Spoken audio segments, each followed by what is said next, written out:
hindi lamang inflation ang binabantayan ngayon ng Department of Trade and Industry, kundi maging ang tinatawag na shrinkflation o ang pagbabawas ng laki o timbang ng isang produkto para hindi na tumaas ang presyo. Ang hakbang dito alamin sa Sentro na Balita ni Clazel Pardilla live. Angelique, nais ang Department of Trade and Industry na protektahan ang mga consumer sa shrinkflation. Ang dating isang takal ng kanin na binibili ni Kesa sa karinderyang ito, ngayon, parang bitin na siya sa isa kaya nakagdalawang rice ako. pangmasaraw ang mga tindang pagkain ni Edgar, kaya imbes na taasan ang presyo, binabawasan na lang niya ang serving. Sa kanin, halos umaapaw na yan dati. Ngayon, ginaganon na siya, pinapantay na po siya. Ma'am, nililitan lang namin yung slice niya. Sa mga karne po. Halos lahat na po ng bilihin, tumataas na po eh. Halos wala na pong kita. Pagka hindi namin gawin yung ganun, wala na pong tutubuin. Ramdam din ng ilang consumer ang pagliit o paggaan ng ilang mga grocery item. Dahil dyan, ang pinagplanuhang handa ni Telma, kinapos noong holiday. Spaghetti, dati 1 kilo siya, may kasama na siyang, may free nga siya na sauce. Pero pag tinignan mo, pag niluto mo, kakaunti. Instead na 1 kilo, naging 750 grams lang ganun. Pero same price. Ang tawag dyan, shrinkflation.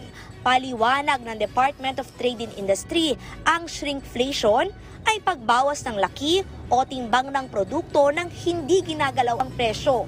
Pero hindi umano lahat ng consumer mabilis napapansin ang pagbabago sa binibiling produkto. Kaya pinag-aaralan ng DTI na obligahin ang mga manufacturer o mga retailer na ipaalam ang mga ganitong pagbabago sa mga mamimili sa pamamagitan ng paglalagay ng signage. Tinitingnan natin kung pwede tayo magkaroon ng polisiya sa paglalagay ng signage kapag hindi nagbago ang presyo pero merong pagbabago sa timbang o sa grammage ng produkto. Ilalagay siya sa pakete, sa labeling, sa packaging. Kung retailer, then ilalagay siya sa shelf as a signage doon sa mga retail shelves ng mga supermarkets and grocery stores. Para ma-highlight yon at right to information ng consumers natin ay maiproteksyonan, yan yung pinag-aaralan natin ngayon sa DTI. Ayon sa isang grupo na gumagawa ng sardinas, hindi na kailangan ng ganitong regulasyon dahil hindi naman dapat ipinatutupad ang shrinkflation. Hindi nga, ayaw nga namin yan. Kalukuhan yan eh. Pag binabahan natin yung timbang ng lata, niloko na natin yung consumer. Ay, mas mura ito. Nilalabas, mas barato, mas affordable. Pero binawasan mo yung number of isda. May mga paraan daw para bawasan ang gasto sa produkto tulad ng paghahanap ng mas murang sangkap. Kaugnay niyan, pinag-aaralan ang paggawa ng bago pero mas murang Pinoy sardines.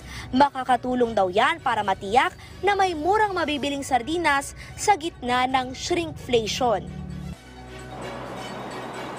Angelique, ayon sa Department of Trade and Industry, kailangan ipaalam sa kanilang tanggapan ng mga manufacturer kung magbabawas ang timbang pero ipapako yung kanilang presyo.